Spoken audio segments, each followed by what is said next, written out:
खूप छान सेंटर आहे आणि त्या एवढं हँडल करतात हे महत्त्वाचं आहे. हे तर मी एवढं आपलं तर एवढंच आहे त्या मानाने. आणि सांभाळायला एका बहिणीला काही अवघड नाही. त्यांचं 3 मजली आहे आणि ते एकट्याच राहतात.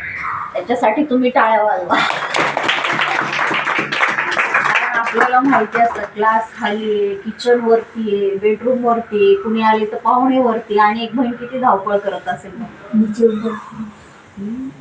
एवढी हिंमत ठेवून जे त्यांनी आज बहिणजीचा अनुभव सांगितला की सुंदरी बहिणजी ज्या होत्या त्या त्यांच्या सानिध्यामध्येच त्यांनी कसं ते सेंटरची सुरुवात केली आणि खूप छान सेंटर. आणि एवढं मोठं सेंटर एकटं सांभाळणं खरं खूपच विशेष कार्य म्हणायला. आणि सारखे कार्यक्रम पण चालू असतात.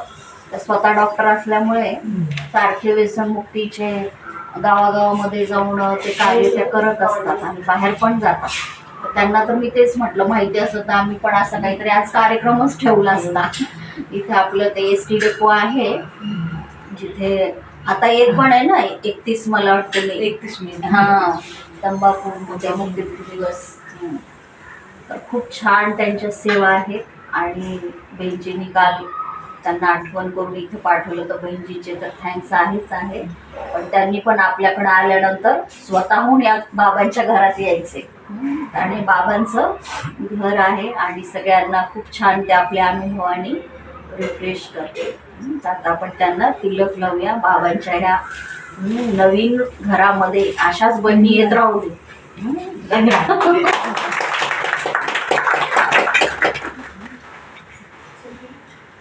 आणि असेच बाबांच्या घराची जी आहे फुलवारी आपली काय होईल अनुभवांनी अजून काहीतरी आपल्याला सगळ्यांना नवीनता. बाबा म्हणतात ना सबसे क्या करना है आपको सीखना है. आणि सगळ्या बहिणींकडे काही ना काही वेगवेगळे असे अनुभव आहेत जे सगळ्यांना काय होतात शिकायला.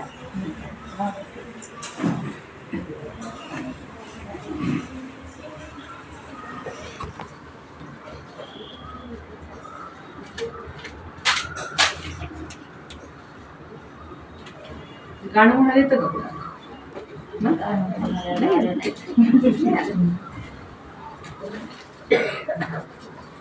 रिमोट नीचे.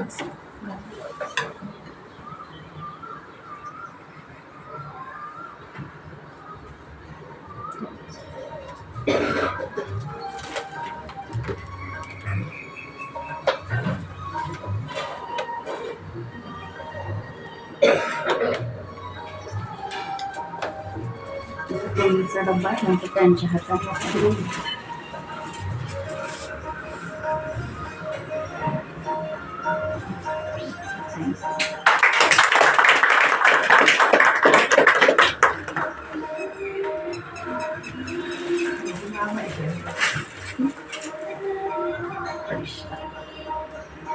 मोठं